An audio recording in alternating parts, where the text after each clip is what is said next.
经费881个高雄国际机场改建工程第一期的东边立体停车场甲新的跑道是按算伫咧3月要动工。今仔日立法院交通委员会甲民航局是做伙去到现场视察，立委就要求这停伫咧机场5档去互查封远东航空的2台飞行机是要量早刷走，才会当增加停机坪的空间。 所以，如果你把你走之后，我们就可以停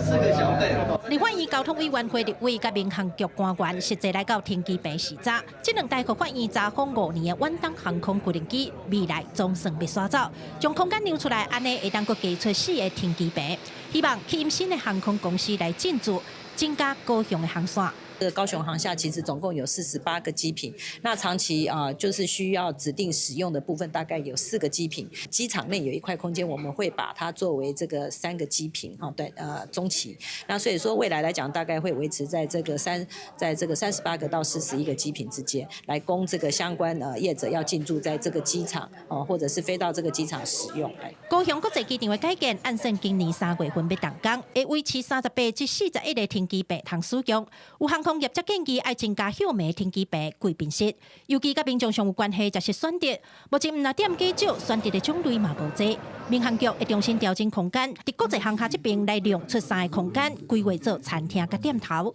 店的选择还有那个饮食的那个项目，那个里面的那个项目比较多，我们就多元化一点点，